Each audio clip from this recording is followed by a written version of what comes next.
Hello everybody, it's Vertical Sandwich. Welcome back to book reviews.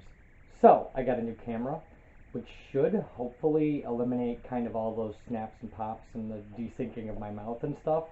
But also will require me to edit these videos in Windows Movie Maker, so after 9 years of doing this, I'm back to Windows Movie Maker, which is fine. I mean, it's easier for me, but...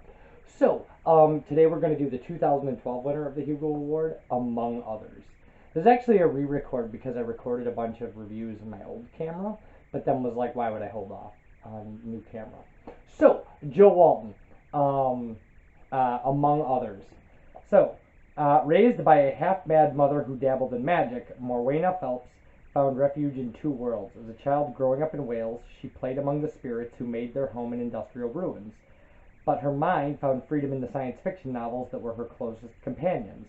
When her mother tried to bend the spirits to dark ends, Maury was forced to confront her in a magical battle that left her crippled and her twin sister dead. Now, having fled to a father whom she barely knew, Maury is sent to boarding school in England, a place all but devoid of true magic. There, she tempts fate by doing magic herself, in an attempt to find a circle of like-minded friends. But her magic attracts the attention of her broken and maligned mother, pulling Morwenna towards a reckoning that will draw on everything she has learned in her years of engagement with stories and books. Okay, so this book is written as a diary, as like a journal entry thing. You can see that if I can figure out left and right here, you can see that it's like they're dated, and the book starts in 75, I believe. Yeah, May of 75, and then it ends in the very early 80s. So February of 1980, I think? February 20th of 1980. And it's written from the point of view of this young girl who has dabbled in magic and talked to fairies and things like that her whole life. But it's kind of set in the real world aside from that. Now, one of the things you should know about this is clearly Jo Walton's love letter to science fiction, because her character is constantly reading and ranting about how good certain science fiction authors and books are. And I made a list now, and I've read 39 of the 69 Hugo Award winners. Actually 38, and I'm in the middle of what will be the 39th one right now, which is David Brin's The Uplift Award. But that's not important. What's important is, but I've read all those science fiction books plus a handful of others, a lot of other authors and things like that, and I didn't catch all the references in here. So, and something like that for me, it's hard for that not to feel like an author really kind of showing off. Like, look at all the sci-fi I've read. It does kind of come across that way. I mean, this character and the amount of time given could not have read all the books that are listed. So, and I know because I'm I'm not a slow reader, and I couldn't do it. And maybe we'll just pretend that it's her magic that allows her to read these many books. So that comes across as kind of heavy to me. But so let's just read like a little selection. I got up in the deep heart of night and did magic. I climbed down the elm into the grounds, found the circle I'd made last time, and put it back together. The moon was making fitful appearances through the clouds. I didn't make a fire this time. I don't want to write down what I did. I have a superstitious feeling about it, that it would be wrong, that I shouldn't even have said so much as I have said. Maybe I should write it not just backwards, but upside down and in Latin. I think I know now why people don't write real magic books. It's just too difficult to put words around it when you've made it up yourself. Even so, even at the end, I still felt as if I didn't really know what I was doing, and I was improvising like mad. It's so different from doing what you've been told to do, and you're pretty sure will work. The moon has always been my friend, but even so. Always before, they told us what to do. Glorfindel had told us about throwing the flowers in the water, told me about sinking the comb in the bog. Standing there in my circle, I felt very inexperienced, and as if I was half playing and it couldn't possibly work. Magic is very weird. I kept looking up through the bare branches at the moon and the clouds, and waiting until it was clear for a moment. I made up a sort of poem to sing, which at least helped me get into the right frame of mind. I was using things I remembered, and things I was making up, and things that seemed to fit. I was trying to do a magic for protection and to find a cuirass. I had an apple. I had two, and kept them together for a few days so they were used to each other, even if they didn't come from the same tree. And then I ate one of them, so it was part of me, and I used the other one. Apples connect to apple trees in the tamed growing world, and to Eden and the garden of Hesperides, and to Duna and Iris. And also, once I kept an apple in my desk in the grammar school until it got ripe and riper, then soft and bruised and was a sweet-smelling sack of sap, and only when it started to mildew on the outside did I throw it away. That was a strong connection in ancient Persia, and now in some parts of India I think they practice sky burial, where they put dead bodies out on platforms and birds eat them and they decay in sight. It must make for strong magic, but it must be terrible when there's someone you know and you can watch them falling apart like that. Cremation might not be magical, but at least it's clean. So, the book is written as a diary of this character going through all these things. Like casting a magic spell, like going to a boarding school, her budding relationship with her father, and at some point she starts talking about like one of her friends at school tells her she needs to buy a bra, and she's going through bra sizing, and you're going like, I personally going like, I'm a 40-year-old man. Why am I reading about this girl, like this, I think she's 14, this girl who needs a bra?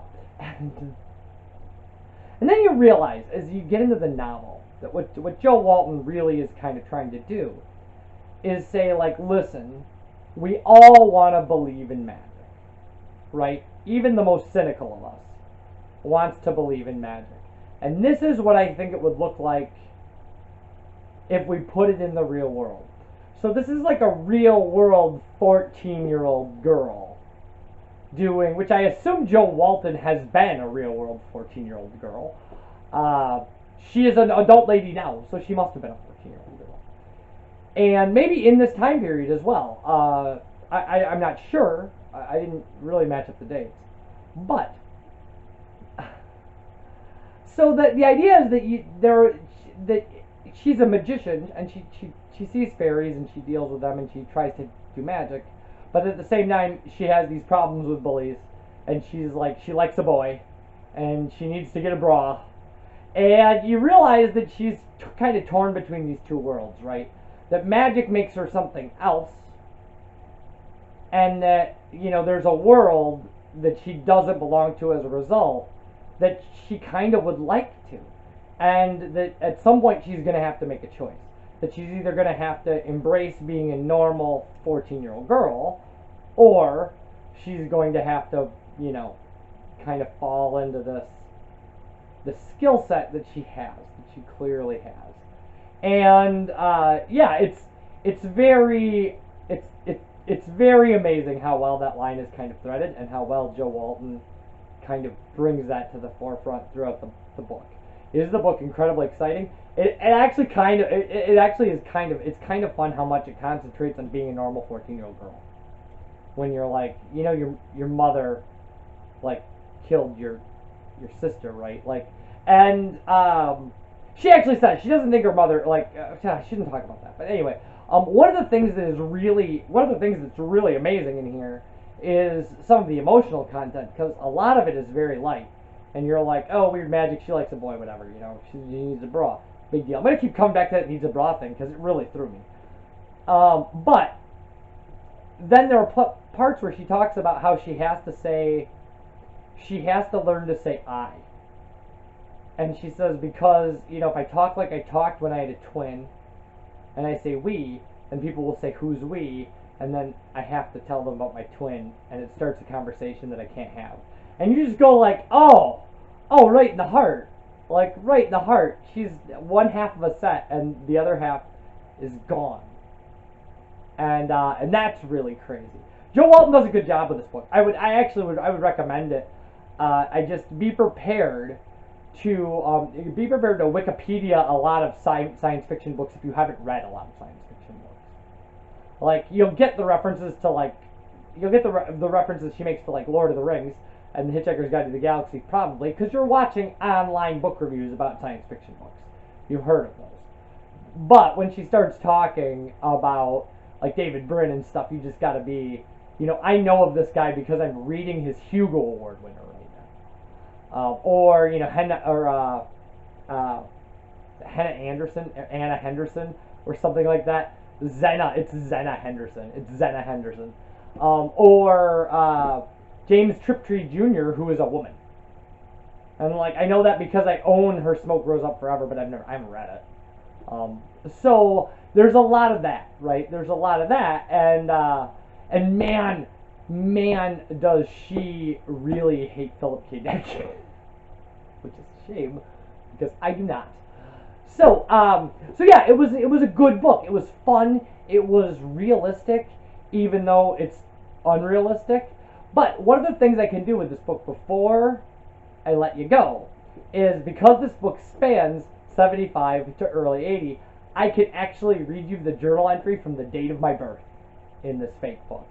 And I'm going to do that, but I'm not going to tell you what date it is. I'm just going to read the entry.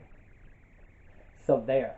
So if you want to know what day I was born on, you can buy this book, and you can find the thing I'm reading, and you can go, oh, it was that day. So, I gotta find it. It was way in the beginning here. It's a boring entry. I remember that. I remember just being like, oh, I got a really boring entry. Nope, I almost had it. Almost. Okay, so here it is. The day I was born, in fictitious among others world. Miss Carroll agreed to write a library letter without any hesitation. I saw you were reduced to reading Arthur Ransom, she said. Actually, I like Arthur Ransom. I wouldn't call it reduced. I've read them all before, of course, years ago, but I've been enjoying them. There's something nice about out-and-out children's books, but with no sex and a happy ending. Ransom, Streatfield, that kind of thing. It isn't very challenging, and you know what you're getting. But what you're getting is a nice, wholesome story about children messing about in boats, or learning ballet, or whatever. And they'll have minor triumphs and minor disasters, and everything will work out fine in the end. It's cheering, especially after reading Chekhov yesterday. I'm so glad I'm not Russian. Still, anything that'll get me closer to a library ticket, so I just smiled. If only he'd sent the form back. I could get one this weekend. I shouldn't call him he that way, but it's difficult to know what to call him. What do you call your father when you've only just met him? Dad would be ridiculous, but though it's his name, it feels a bit odd to call him Daniel. Okay, so that was Among Others by Jo Walton, the Hugo Award winner in 2012. And I liked it. The pacing is a little slow. The book is 300 pages, but I think it pays off really well at the end. And I think if you can appreciate a realistic young girl's journey with magic added, I think you'll really like it. I think it's worth reading. Definitely a fantasy book about sci-fi, which is unusual. So, when we come back, we'll be doing another Hugo Award winner. Or maybe not, I don't know. But I will see you guys for that.